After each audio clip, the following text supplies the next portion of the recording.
अब देखो, आज हम लोग सबसे पहले प्रोजेक्टाइल मोशन का एक क्वेश्चन सॉल्व करने वाले हैं और इस क्वेश्चन को हम 3 मेथड से क्या कर सकते हैं, सॉल्व कर सकते हैं, है ना। तो मैं क्वेश्चन डिक्टेट कर रहा हूं और बाद में क्या करूंगा, उसके तीनों मेथड वहां पे डिस्कस करूंगा, है ना। तो जो क्वेश्चन है, क्वेश्चन में क्या बोल रहा है, क्वेश्चन में बोल रहा है a ball is projected with velocity v not at an angle theta naught from a point on a playground. A ball is projected with velocity v naught at an angle theta from a point on the playground. Find the time after which its velocity becomes perpendicular. Find the time after which its velocity becomes perpendicular to the velocity of projection. Neglect air resistance. तो question में क्या बोल रहा है, find the time after which its velocity becomes perpendicular to velocity of projection. Air resistance को वहां पे क्या करना है, नेग्लेक्ट करना है. तो क्वेश्चन में क्या बोल रहा है, क्वेश्चन में बोल रहा है वो यहां पे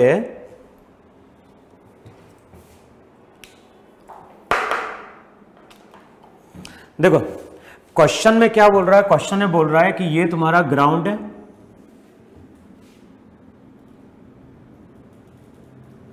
और ग्राउंड से हम क्या कर रहे हैं, ग्राउंड से हम किसी पार्टिकल को फायर कर रहे हैं कितनी वेलोसिटी से, v नॉट वेलोसिटी से एट एन एंगल थीटा.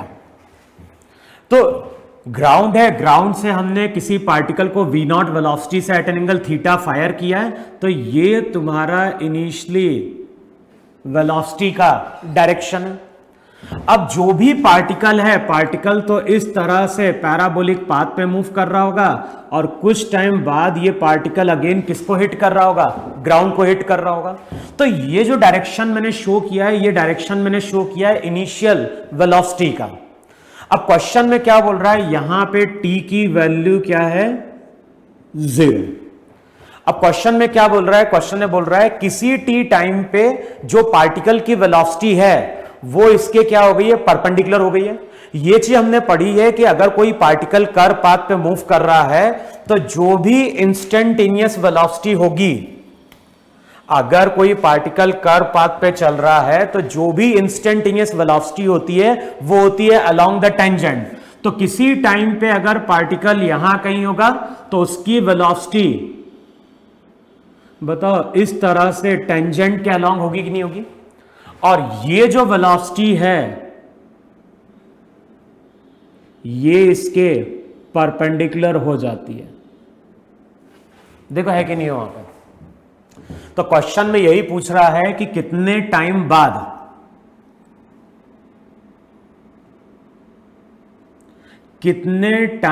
बाद जो वेलोसिटी है वो इनिशियल के क्या हो गई है, परपेंडिकुलर हो गई है. अच्छा, क्वेश्चन को सॉल्व करने के तरीके क्या हैं. तो फर्स्ट मेथड में हम कर क्या रहे हैं, जो पॉइंट ऑफ प्रोजेक्शन है उसको हमने मान लिया ओरिजिन. ये हो गई मेरी एक्स एक्सिस और ये हो गई मेरी अभी वाई एक्सिस. तो फर्स्ट केस में हमने ग्राउंड को एक्स एक्सिस माना है और इसको यहां पे हमने वाई एक्सिस माना है. अब वहां पे हम लोगों ने मैथ्स में पढ़ा है ये चीज कि अगर हमारे पास एक वेक्टर ए है, दूसरा वेक्टर क्या है, बी है, और दोनों वेक्टर एक दूसरे के क्या हो जाएं, परपेंडिकुलर हो जाएं, तो उस केस में ए डॉट बी को हम लोग लिखते थे ए बी कॉस थीटा और थीटा रिप्रेजेंट करता था angle between these two vectors. Theta की वैल्यू हो जाएगी 90, कॉस 90 हो गया 0, तो वहां पे ए डॉट बी क्या होता था, 0 होता था. तो क्वेश्चन को सॉल्व करने का एक जनरल तरीका है और इस मेथड में हम लोग क्या बोल रहे हैं, इस मेथड में हम लोग बोल रहे हैं कि दो वेक्टर अगर परपेंडिकुलर हैं तो दोनों का डॉट प्रोडक्ट वहां पे 0 हो जाना चाहिए वहां पे. तो अब सेम चीज यहां पे है कि नहीं है, ये तुम्हारा वेलोसिटी वेक्टर है, ये भी तुम्हारा वेलोसिटी वेक्टर है और ये दोनों तुम्हारे परपेंडिकुलर हो गए. तो हमें प्रॉपर्टी क्या यूज करनी चाहिए, initial velocity dot final velocity, इन दोनों का डॉट प्रोडक्ट वहां पे क्या हो गया, 0. अच्छा, अब इनिशियल वेलोसिटी कैसे लिखेंगे, तो हमें मालूम है कि इनिशियल वेलोसिटी को हम लिखेंगे V X I cap plus V Y J cap. Velocity के यहां पे 2 कंपोनेंट थे, एक कंपोनेंट यहां पे वी नॉट कॉस थीटा था और दूसरी जो वेलोसिटी थी इस डायरेक्शन में वो थी v नॉट साइन थीटा। तो इनिशियली वेलोसिटी को अगर वेक्टर फॉर्म में लिखोगे तो वो लिखते थे v not cos theta I cap plus v not sine theta J cap. बताओ यही पार्टिकल की वहां पे इनिशियल वेलोसिटी है कि नहीं है वहां पे? अच्छा, ये तो गई इनिशियल वेलोसिटी। टी टाइम बाद पार्टिकल की वेलोसिटी क्या है? v। टी टाइम बाद पार्टिकल की वेलोसिटी v है, तो v को वहां पे क्या लिखोगे? v x i cap v y j cap. अब टी टाइम बाद जब ये पार्टिकल यहां पहुंचेगा तो इस डायरेक्शन में वेलोसिटी का y कंपोनेंट होगा, इस डायरेक्शन में वेलोसिटी का x कंपोनेंट होगा। और ये प्रॉपर्टी हमने पढ़ी है कि प्रोजेक्टाइल मोशन में वेलोसिटी का x कंपोनेंट हमेशा कांस्टेंट रहता है, तो x कंपोनेंट तो रहेगा v नॉट कॉस थीटा। अच्छा, टी टाइम बाद वेलोसिटी का y कंपोनेंट क्या है? प्रोजेक्टाइल मोशन में वेलोसिटी का x कंपोनेंट कांस्टेंट रहता है, लेकिन वेलोसिटी का y कंपोनेंट टाइम के साथ क्या करता है? वेरी करता है। तो वेलोसिटी का y कंपोनेंट अगर कैलकुलेट करना है तो फॉर्मूला यूज करते थे vy equals to voy plus ay into T. Initially velocity का y कंपोनेंट ऊपर की ओर है तो साइन पॉजिटिव माइनस जी टी, और ये टी टाइम बाद वेलोसिटी का y कंपोनेंट है। अब ये चीज ध्यान रखना है कि ये जो वेलोसिटी का y कंपोनेंट है ये पॉजिटिव भी हो सकता है, ये नेगेटिव भी हो सकता है। ये किस पे डिपेंड कर रहा है? टाइम पे। इसका मतलब है कि टाइम के साथ इसका साइन अपने आप निकल के आएगा। समझ में नहीं समझना है? टाइम के साथ वेलोसिटी का y कंपोनेंट पॉजिटिव होगा या फिर नेगेटिव होगा, तो इसका साइन तो अपने आप निकल के आएगा। इसका मतलब है कि फाइनली जब हम वेलोसिटी लिखेंगे तो ध्यान है ना, ऐसे मत लिख देना V X I cap minus V Y J cap. वैसे तो हमें लग रहा है कि वेलोसिटी का y कंपोनेंट नीचे है, तो वेक्टर फॉर्म में लिखना चाहिए V X I cap minus V Y J cap, लेकिन ये लिखने का तरीका गलत है। क्यों गलत है? क्योंकि वेलोसिटी का जो y कंपोनेंट नीचे की जरूर है, वेलोसिटी का y कंपोनेंट नीचे की ओर जरूर है, लेकिन उसका साइन तो अपने आप निकल के आ रहा है। तो हमें ऑलरेडी साइन असाइन नहीं करना है, क्योंकि ऑलरेडी अगर साइन असाइन करोगे टाइम के साथ ये नेगेटिव हो जाएगा, तो नेगेटिव नेगेटिव वहां पे क्या होगा? पॉजिटिव हो जाएगा। तो जो करेक्ट तरीका होगा रिप्रेजेंट करने का वो होगा V X I cap plus V Y वहां पे जे कैप। तो अब इक्वेशन क्या लिखोगे? वेलोसिटी का x कंपोनेंट हो जाएगा v not cos theta I cap, velocity का y कंपोनेंट हो जाएगा वहां पे v not sine theta minus ji T J cap. तो ये हो गई तुम्हारी इनिशियल वेलोसिटी, ये तो हो गई तुम्हारी वहां पे फाइनल वेलोसिटी। फाइनल वेलोसिटी को हम v से डिनोट कर रहे हैं। अब दोनों वेक्टर अगर परपेंडिकुलर हैं तो दोनों का डॉट प्रोडक्ट जीरो होना चाहिए, तो रिजल्ट वहां पे लिखो V I dot V F zero.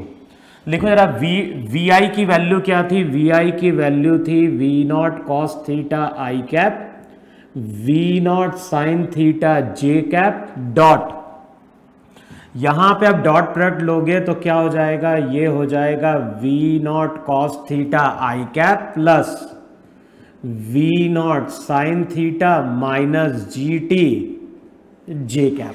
देखो ये डॉट प्रोडक्ट है कि नहीं वहां पे? अच्छा, डॉट प्रोडक्ट लोगे तो क्या बनेगा वहां पे? ये रिजल्ट हमें मालूम है आई डॉट आई वन, तो ये क्या दे देगा? ये दे देगा V not square cos square theta I dot J zero.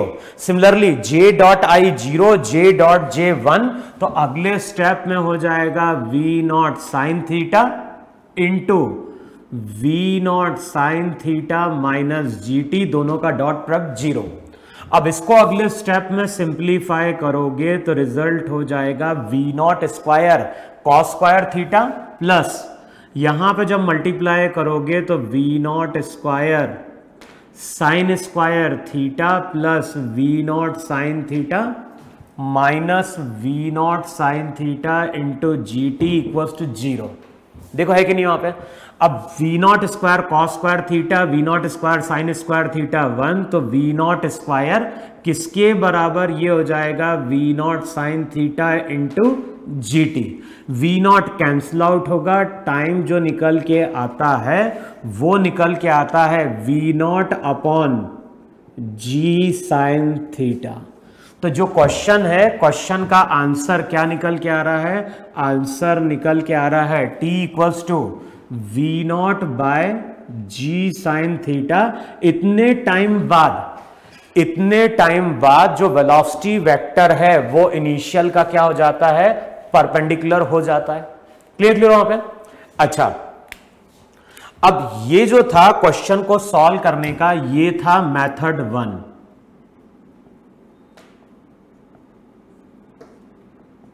तो अभी हमने डिस्कस किया था वहां पे मेथड 1। अब हम बात कर रहे हैं वहां पे मेथड 2 की, कि इस क्वेश्चन को हम दूसरे किस मेथड से सॉल्व कर सकते हैं। तो देखो, जो सेकंड मेथड है क्वेश्चन को सॉल्व करने का, अब हम बात कर रहे हैं मेथड 2 की।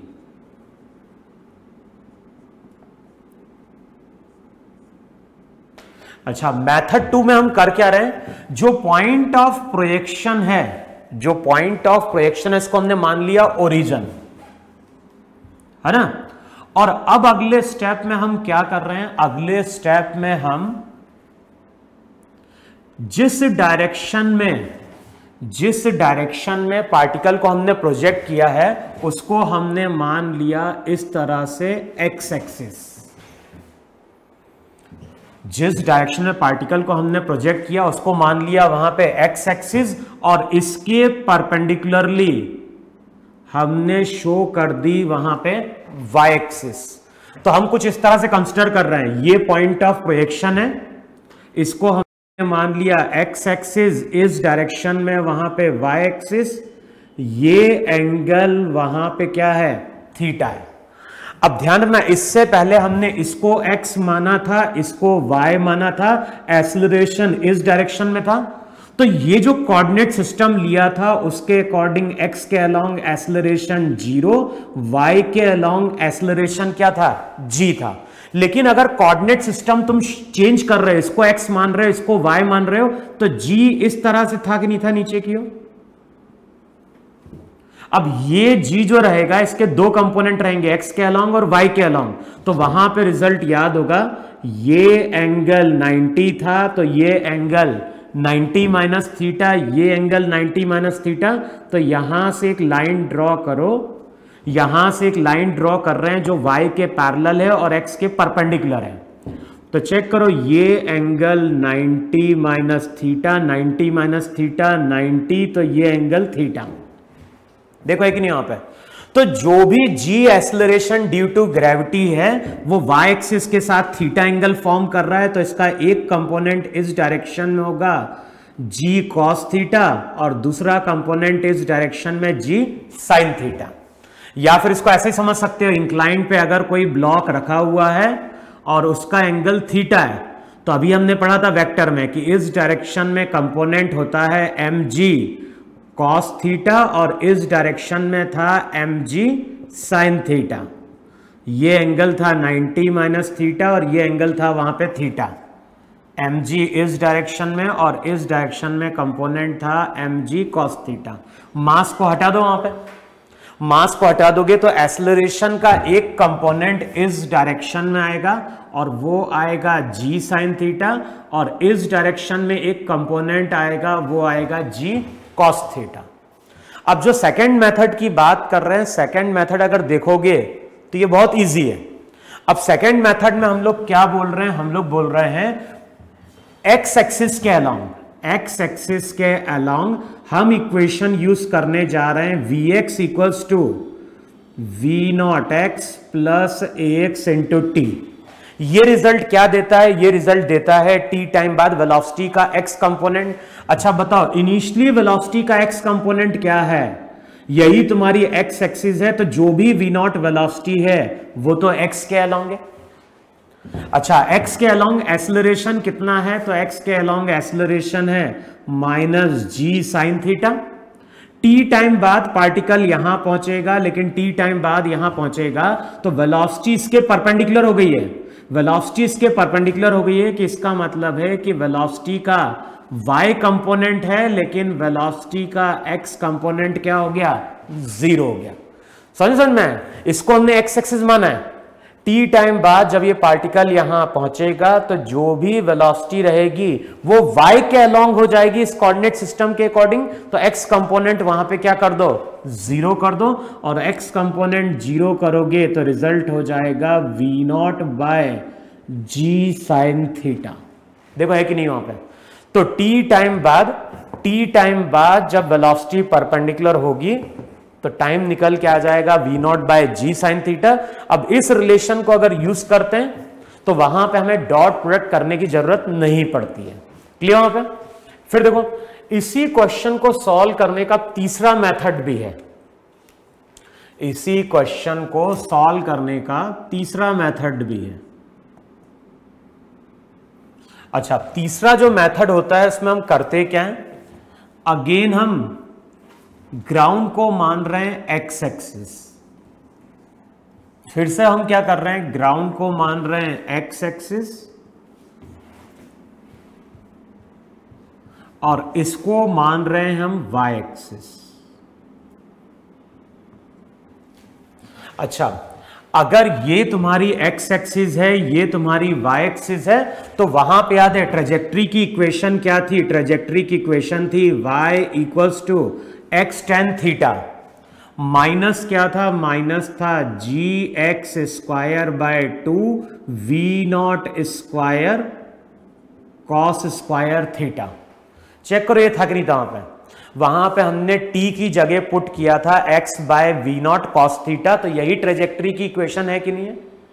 अच्छा, ये y और x का रिलेशन है, वहां पे लिखवाया था थीटा जी वी नॉट, ये सब कांस्टेंट है, ये सब initial velocity, v nought initial velocity है, थीटा वहां पे एंगल ऑफ प्रोजेक्शन है, तो ये सब कांस्टेंट है। अब y x के साथ वेरी कर रहा है। अगर मैं बोल रहा हूं कि फाइंड आउट करो dy बाय dx, अच्छा ये जो है ये क्या बता रही है, ये बता रही है इस ट्रेजेक्ट्री की इक्वेशन। तो जो भी पार्टिकल है, पार्टिकल का पाथ ये पैराबोला है और ये पैराबोला की इक्वेशन है। अब मैं अगर पूछता हूं कि dy बाय dx कितना है, तो tan थीटा तो कांस्टेंट, x का क्या हो गया 1 minus g by 2 v not square cos square theta, x square का क्या हो गया 2x। तो अगले स्टेप में dy बाय dx क्या हो गया, dy बाय dx हो जाएगा वहां पे tan थीटा माइनस 2 से 2 कैंसिल आउट हो जाएगा, रिजल्ट हो जाएगा gx upon v not square cos square theta. Check करो dy बाय dx है कि नहीं है। अब मैथमेटिकल टूल में पढ़ा है, मैथमेटिकल टूल में हमने क्या पढ़ा है कि अगर हमारे पास कोई कर्व दिया है, अगर हमारे पास कोई कर्व दिया है और कर्व के किसी पॉइंट पे हम क्या ड्रॉप कर रहे हैं, टेंजेंट। अगर हमारे पास कोई कर्व दिया है, कर्व के किसी पॉइंट पे हम क्या ड्रॉप कर रहे हैं, टेंजेंट। तो जो टेंजेंट का स्लोप होता है, मान लो ये थीटा डैश है, यहां पे हमने एक टेंजेंट ड्रॉप करी और उसने एंगल कितना फॉर्म किया, थीटा डैश। तो प्रॉपर्टी क्या थी, कर्व के किसी पॉइंट पे अगर टेंजेंट ड्रॉप करते हो तो जो भी टेंजेंट का स्लोप होता है tan थीटा डैश, वो dy बाय dx के बराबर होता है। देखो यही था कि नहीं था वहां पे। कर्व के किसी पॉइंट पे अगर हम टेंजेंट ड्रॉप करते हैं तो टेंजेंट का स्लोप dy बाय dx के बराबर है। अब सबसे पहले हम क्या कर रहे हैं, स्लोप कैलकुलेट कर रहे हैं एट x इक्वल्स टू 0। मान लो x इक्वल्स टू 0 पे लाइन का स्लोप m1 है, तो पुट करो x की वैल्यू 0। अब x की वैल्यू 0 पुट करोगे तो m1 जो रहेगा वो लाइन का स्लोप हो जाएगा, और x की वैल्यू 0 तो ये वैल्यू हो जाएगी tan थीटा। चेक करो है कि नहीं वहां पे। फिर अगेन हम लाइन का स्लोप कैलकुलेट करते हैं। कहां पे कैलकुलेट करते हैं, अब यहां पे अगर x कोऑर्डिनेट की बात करें तो x कोऑर्डिनेट का फॉर्मूला था v not cos theta into T. तो अगेन हम लाइन का स्लोप कैलकुलेट कर रहे हैं, कहां पे, v not cos theta into t. अब लाइन का स्लोप m2। तो अब इक्वेशन क्या बन जाएगी, अब इक्वेशन बन जाएगी वहां पे m2 का मतलब उस पर्टिकुलर पॉइंट पे लाइन का स्लोप। अब ये हो जाएगा tan theta minus g v not square cos square theta, और x की जगह पुट कर दो v not cos theta into t. अब जो लाइन का स्लोप बन रहा है, लाइन का स्लोप बन रहा है वहां पे tan theta minus ji t, v not cos theta cancel out होगा तो एक बचेगा वहां पे वी नॉट कॉस थीटा।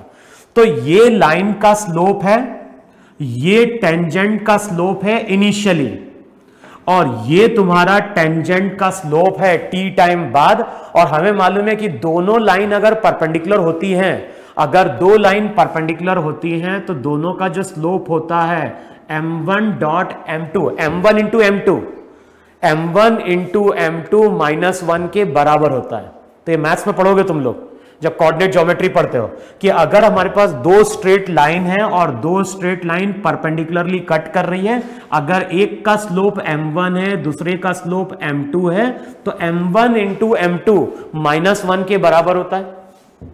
अच्छा, अब m1 का मतलब क्या हो गया? m1 का मतलब हो गया tan theta into m2, m2 हो जाएगा tan थीटा माइनस जी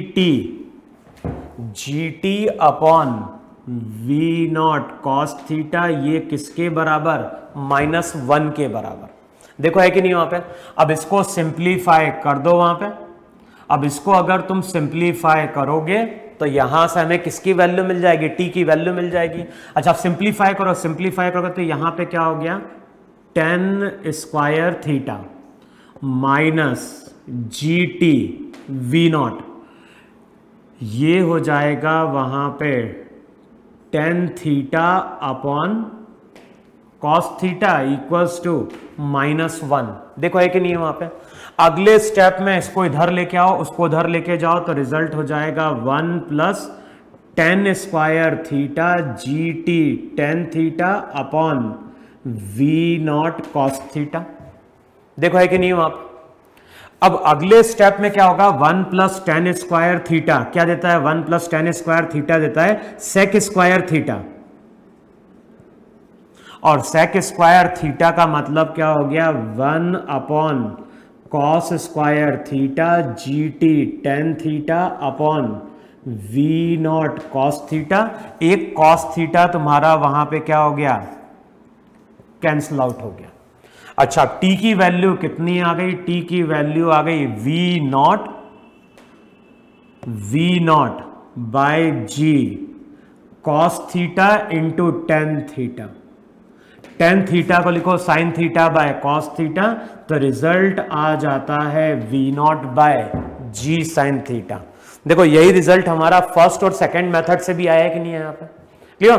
तो ये चीज ध्यान रखना है कि जब भी हम किसी क्वेश्चन को सॉल्व करने की कोशिश करते हैं तो कोई जरूरी नहीं कि क्वेश्चन को सॉल्व करने का एक ही तरीका होता है। अगर हम डिफरेंट डायरेक्शन में सोचने की कोशिश करें, अगर दिमाग लगाएं, तो हमें समझ में आ सकता है कि किसी क्वेश्चन को सॉल्व करने का दूसरा तरीका भी हो सकता है। मैं ये नहीं बोल रहा हूं कि हर क्वेश्चन को सॉल्व करने के 3 या 4 तरीके होते हैं। हो सकता है किसी क्वेश्चन को सॉल्व करने का केवल एक ही तरीका हो, लेकिन ऐसे बहुत सारे क्वेश्चन होते हैं जिनको सॉल्व करने का अलग तरीका या अलग अप्रोच बन सकती है वहां पे। क्लियर? तो अभी जब भी तुम लोग क्वेश्चन सॉल्व करोगे तो हमेशा दिमाग लाने की कोशिश करो कि कोई दूसरा तरीका है क्या जिससे हम इसको सॉल्व कर सकते हैं, और अगर है तो उससे करके देखो। अगर मान लो सही होगा तो आंसर तुम्हारे वहां पे क्या होंगे? मैच कर जाएंगे वहां पे। क्लियर? तो इन तीनों मेथड को तुम लोग वहां पे रिवाइज कर लो। आगे फिर हम वहां पे क्या करेंगे? न्यूमेरिकल फर्दर वहां पे प्रोजेक्टाइल क्या करेंगे? डिस्कस करेंगे। तो इसको नोट डाउन कर ले रहा तुम लोग।